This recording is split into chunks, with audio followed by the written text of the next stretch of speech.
This is Christian Gomez with the New American Magazine, and today back on the program with us is Dr. Carlos Casanova, coming to us from Chile. Welcome again on the program. We're glad to have you. Thank you. Thank you for the invitation again. Absolutely. Yeah, anytime. Very good to update the public. Yeah. Exactly. And that's why we've asked you to come back today to give us an update on the situation in Chile. So the last time we spoke, in fact, the last time we spoke together on the program, President Piñera had announced that the Congress, that he agreed to allow the Congress to make a new constitution. But that wasn't enough for the communists. That was not enough for the protesters and the socialists, demonstrators and agitators in the streets. They wanted their constituent assembly. So what's happened since then? Fill us in. Well, that very night when we spoke, when we had the last interview, the violence grew. You can't imagine. It was craziness. They burned down a church, one of the most beautiful churches in Santiago, the one which has a piece of the real cross, the Christ cross. They burned it down. They burned down the registry, the civil registry of Viña del Mar. It was craziness. And that night, Piñera spoke to the country and said nothing, except that the constitution needed to be changed. Nothing else. The rest of the things that he said were meaningless. Then we had 2 days of standby, let's say. And then on Thursday, the parliament came to a peace agreement. The conservatives, let's say, with the socialists came to an agreement in the parliament. That agreement was signed by all the parties except the Communist Party and Frente Amplio, who are the real. Frente Amplio is also communist. So the Communist Party and Frente Amplio did not sign this agreement between socialists and conservatives. Can you tell us what that agreement was that the socialists and the supposed conservatives came to? And can you also tell us why the Communist Party of Chile and Frente Amplio, the other socialist communist coalition, why they didn't endorse this agreement? Yeah, well, the agreement is a complete, almost unconditional surrender of the conservatives. Because during the whole month of protests, what Frente Amplio and the Communist Party were saying is, we want a new constitution and we want to start the process with a referendum. And the government say, no way. First they say, we won't have a new constitution. And then they say, if we have a new constitution, it will be through the Congress. But the agreement now says that we are going to have a new constitution and it's going to start with a referendum. And after that referendum, the new constitution will be drafted either by a convention composed by politicians and social organizations or just composed by social organizations. That's the agreement. It boils down to that. So I'm saying it's almost an unconditional surrender, except that they say in the agreement that the Constituent Convention won't have the power to dissolve the other powers of the state. So it will only draft a new constitution. And any decision has to be made by 2/3 of the members of the convention that will be elected next year. That's the outline of the agreement. So why do the Communist Party and Frente Amplio oppose that agreement? Let me tell you two traps that are contained in the agreement, and that might help to understand why they didn't sign. So the two traps are the following. First, the conservatives established this quorum to, like this 2/3 requirement to approve any article of the new constitution. And they thought that was a way to prevent the convention to do anything crazy. But after the agreement was signed, a video by Atria, the man of whom I have been talking, the intellectual behind the Socialist Party member who claims to be a Christian but really isn't. Exactly. Fernando Atria released a video in which he laughs at the the congressman of the conservative side. Why? Because he says, well, once the Constituent Convention is established, if they don't come to an agreement, the Constitution is already dead. If they don't come to an agreement, the consequence will be Chile will be left without constitutional law. And in that way, any majority can establish the will, its will. You know what I mean? Any transient majority can destroy any right. Sounds like the recipe for a civil war. Well, or for a tyranny. Then he said that, but I think it's even worse, because he said, well, we will come to an agreement about the basic powers of the state, but then after that, who knows? But I think it's worse, because they could even block agreements about the basic organs of the state, so that Chile would just fall in an empty space. And that's what they want. They want to subvert Chile. That's one thing. The other point is, if the question is not very well written, the question to the people in the referendum, after the referendum, Atria could claim that since the Constituent Convention was established because of a referendum, it's the ordinary constituent power. And as ordinary constituent power is not subject to any rule. So it will become actually a constituent assembly, which is what all along they have asked for. You know what I mean? There is a... So you're saying once this convention assembles next year, supposed to be like around maybe April or so, but whenever it does assemble, it could become this sort of runaway convention you're describing, where it can within itself assume greater powers than what's even recognized, to then achieve its ultimate goals of dissolving all institutions of government and install a totally communist state and constitution then. Exactly, as they did in Venezuela. And the agreement is not guaranteed, because the agreement is not a norm. And Atria holds that the ordinary constituent power is above any rule. But the agreement is not even a valid rule. So they could do whatever they want. And so why did the parties, Communist Party and Frente Amplio, didn't sign? In my opinion, they didn't sign to make people believe that the government had achieved something in the negotiations. So that way, part of the country, or a great part of the country, is calm because they think there is no problem. The government succeeded in preventing the Constituent Assembly, which, as I am explaining, the government didn't.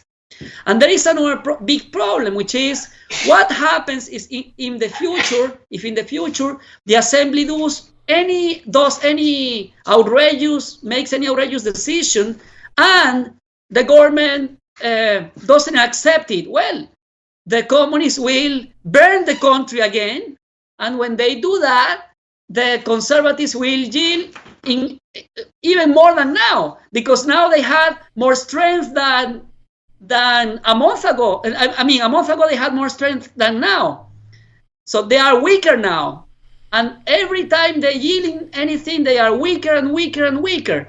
That's one thing. And another thing is the military and the carabineros are on their persecution. For those watching again out there, the Carabineros is the name of the National Police Force of Chile. Yes. So I am seeing in this agreement a complete disaster for the Chilean Republic. Well, so the military and the Carabineros are being paralyzed by the Human Rights Commission of the UN, by the courts of Chile. Now, today, the court of La Serena declared that the emergency situation was unconstitutional and forbade the military to declare it again. Today, a demonstrator broke the teeth of a subtenant or a lieutenant of the Chilean of the Chilean police. Yes, and nothing happens with that. And then, there was another point that happened today. The Carabineros are not showing their names because they are being threatened to be killed in their houses. And now the Contraloría... So the protests and radicals, they are identifying the names of the Carabinero officers to then afterwards threaten them when they're off duty, like when they're home with their families and children. Yeah.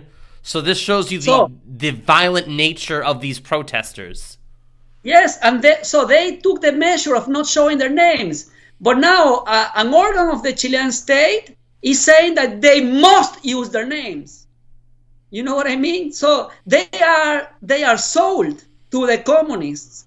And what happens here, I think, is that in the government, like the Minister of Internal Affairs of Chile now, Blumel, he is of a party called Evópoli. The leader of that party is Felipe Cast. Felipe Cast, do you know where he got his college degree? Can you bet? Can you guess where he got his I'm gonna guess it was from a communist country, maybe Cuba. Cuba, yes, Cuba. He got his college degree from Cuba. So right now we have to understand this, we have a seemingly conservative president, Sebastián Piñera. His Ministry of Interior belongs to a political party that's led by someone that was likely trained and indoctrinated in communist Cuba. So there could be so this individual could be a possible mole, or at the very least a communist operative, Cuban operative within the Chilean presidency or executive branch of government. Could be. The truth of the matter is that the ministers of internal affairs have acted so badly that you wonder what's happening to them. Now, now, doesn't the Ministry of Interior, correct me if I'm wrong, in Chile, the Ministry of Interior, that controls the Carabineros, right? They are under the Ministry of Interior? Okay. Yes.